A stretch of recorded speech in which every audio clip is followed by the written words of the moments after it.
Have you ever found yourself entangled in the web of toxicity, wondering how to escape? It's a conundrum we've all faced. The draining energy, the constant negativity, the emotional toll it takes. But what if I told you Stoicism that could help you navigate these treacherous waters? Welcome to Reflective Rise, your window to timeless wisdom. If you haven't already, please hit the subscribe button and stay connected with us for all of the future wisdom bits. Now let's dive in. In this video, we're going to explore the wisdom of Stoicism to handle toxic people. At the heart of Stoicism lies the idea that we cannot control everything in our lives. Stoicism, a philosophy born in ancient Greece, is more than just a set of ideas.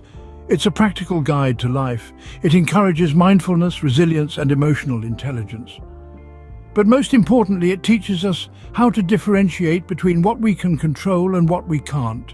Imagine, if you will, standing on the shore of a vast sea. Some days the waters are calm, tranquil, and serene. Other days they rage, roar, and churn. We cannot control the sea's temper, just as we cannot control the attitudes and actions of others. This is the essence of Stoicism. The Stoic philosophers urge us to focus our energy on things within our control. Our thoughts, our actions, our reactions. These are the realms we rule. For instance, you can't change a person's toxic behavior, but you can choose how you respond to it. You can choose to be unaffected, to stay calm and composed, to not let it disturb your peace. It's like a sailor navigating through a storm. They cannot calm the waves, but they can steer the ship, adjust the sails, and chart a course that keeps them safe. This is the power of Stoicism. By understanding this fundamental concept, we can begin to navigate the stormy seas of toxic relationships. Our first Stoic technique is the Dichotomy of Control. This principle lies at the heart of Stoicism, and it's a powerful tool for dealing with toxic individuals. The Dichotomy of Control simply states that there are things in life we can control and things we cannot. We have control over our thoughts, our actions, and our reactions. On the other hand, we cannot control external events or other people's actions or thoughts. Imagine you're at a social gathering and someone starts to belittle you. In this scenario, the toxic person's actions and words are outside your control. They're part of the external world. And as much as we might wish otherwise, we can't dictate how others behave. However, you do have control over your reaction to this situation. You can choose to engage, to retaliate, or you can choose to remain calm, composed, and unaffected. When we focus on what we can control, we shift our energy from futile attempts to change others to empowering ourselves. The dichotomy of control teaches us to let go of the uncontrollable. It's about finding peace within ourselves, regardless of the chaos that may surround us. Let's take another example. Suppose a co-worker is constantly spreading negativity and gossip. You can't control this person's actions, but you can control your own. You can choose not to engage in the gossip, not to let the negativity affect your mood or your work. In doing so, you are exercising control over your actions and reactions, effectively keeping the toxicity of the situation at bay. The dichotomy of control is not about passivity or resignation. It's about understanding where your real power lies. It's about choosing where to invest your energy, your time, your emotions wisely. It's about standing firm in the face of adversity, not through force or resistance, but through wisdom and understanding. So, when you encounter toxic people, remember the dichotomy of control. You can't control them, but you absolutely can control how you react to them. Remember, what others say or do is not within your control, but your reactions are. Our second technique is negative visualization. Now, this may sound like a pessimistic approach, but it's far from it. It's a powerful Stoic technique that helps us prepare for life's inevitable challenges. Negative visualization, in its essence, is the practice of imagining the worst-case scenarios. By visualizing these scenarios, we condition ourselves to face adversity with a composed mind, even when dealing with toxic individuals. Consider this. You've been invited to a social gathering, and you know a certain toxic person will be there. Instead of worrying and stressing, which only feeds into their toxicity, you use negative visualization. You mentally rehearse the evening, picturing the difficult interactions you might have with this person. By doing this, you're not conjuring up a self-fulfilling prophecy or inviting negativity into your life. Instead, you're preparing for the potential obstacles. You're considering the worst that could happen and accepting it as a possibility. This acceptance, paradoxically, makes the actual encounter less intimidating. Negative visualization also serves to strengthen our appreciation for the positive aspects of our lives. By imagining the worst, we are reminded of the good we currently have, and we're less likely to take it for granted. Now, where does this leave us when dealing with toxic individuals? With negative visualization, we can anticipate their harmful behaviors, their harsh words, or their negative energy. We prepare ourselves mentally and emotionally for their impact. And when the time comes, their toxicity has less of an effect on us. We've already faced it in our minds, and we're ready to deal with it in reality. This technique equips us with the mental armor to deflect the negative energy of toxic people. It enables us to remain unscathed, maintaining our peace and tranquility in the face of adversity.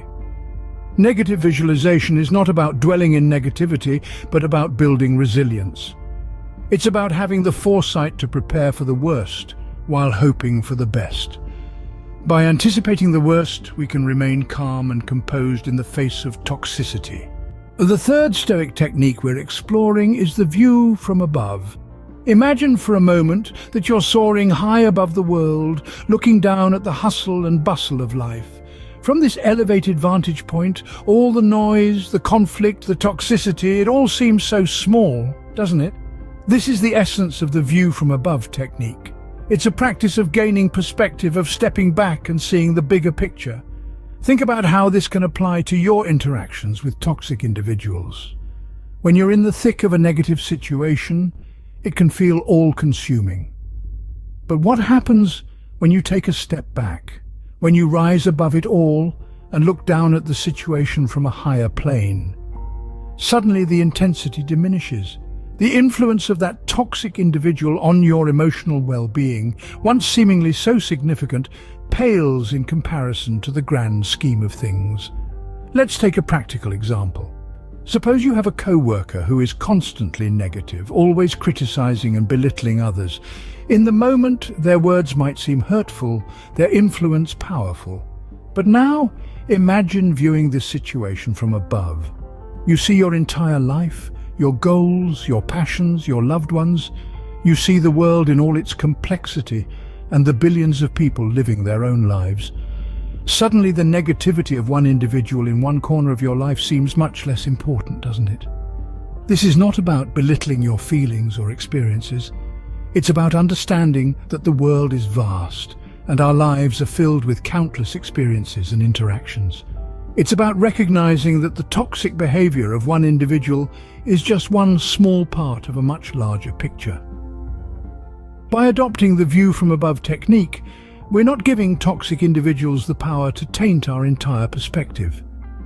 We're choosing to see beyond the immediate negativity, to appreciate the vast canvas of our lives and not let one tiny blot of paint define our whole masterpiece.